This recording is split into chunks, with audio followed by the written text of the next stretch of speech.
In this exploration, we delve into the fascinating world of trophic interactions, dissecting the roles of producers, consumers, decomposers, and their impact on the structure and function of ecosystems. In order to understand how energy and nutrients flow through an ecosystem, there are some fundamental concepts in ecology such as food chains and food webs that should be understood. Other fundamental ecological terms such as ecosystem, habitat, population and community should also be understood. Let's break down these terms and discuss them in the context of a typical terrestrial environment like a forest. Our first term is habitat. This refers to the specific environment in which these organisms live. In a forest, this could be a temperate woodland with its unique set of climate, soil, and vegetation. The next term is population. A population consists of all the individuals of the same species living in a particular habitat. For instance, all the cattle in a particular pasture make up a population. We now look at community. A community includes all the different populations of species living in the same habitat. In a forest, this would involve the trees, various animal species, fungi, and other organisms. Ecosystem. An ecosystem encompasses both the living, biotic, and non-living, abiotic, components of a particular area. In the forest, the ecosystem includes biotic factors such as animals, plants and decomposers along with abiotic factors such as soil, water bodies, and other aspects of the physical environment.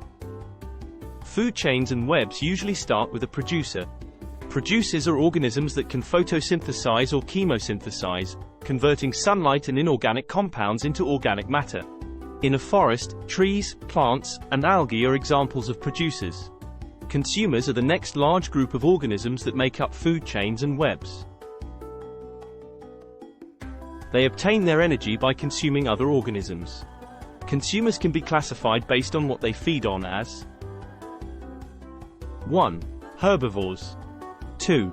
Carnivores, and 3. Omnivores. Herbivores are animals that feed on producers.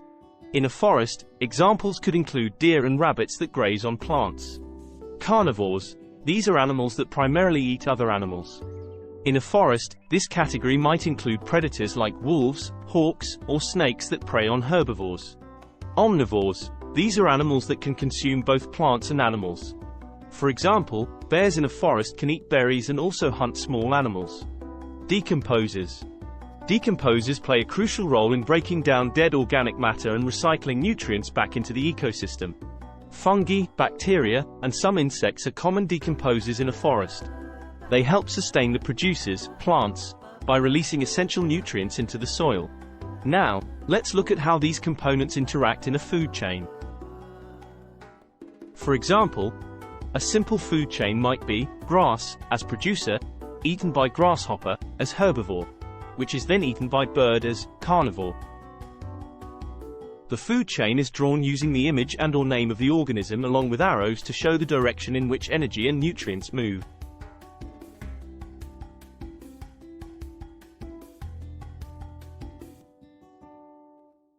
Now let's look at an error students often make when constructing a food chain. You may pause the video and try to identify the error before proceeding to the correction.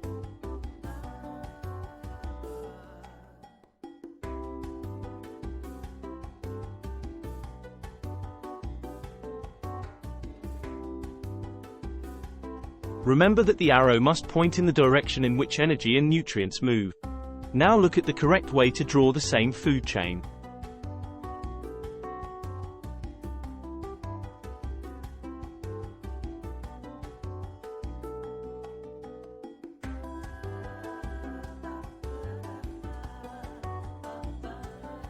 However, the reality is more complex, with multiple food chains interconnected to form a food web.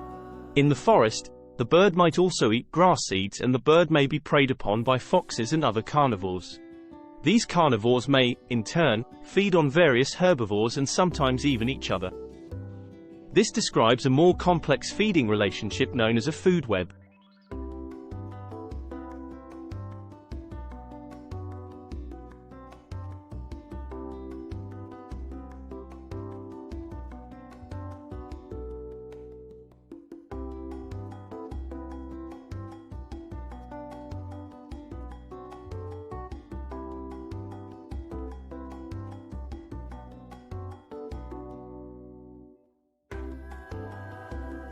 Understanding food chains and food webs is essential for understanding how organisms are interdependent and how energy and nutrients flow through ecosystems.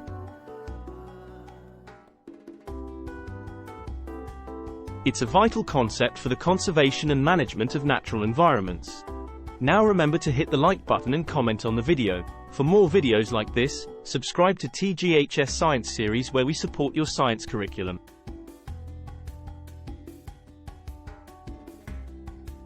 Thanks for watching.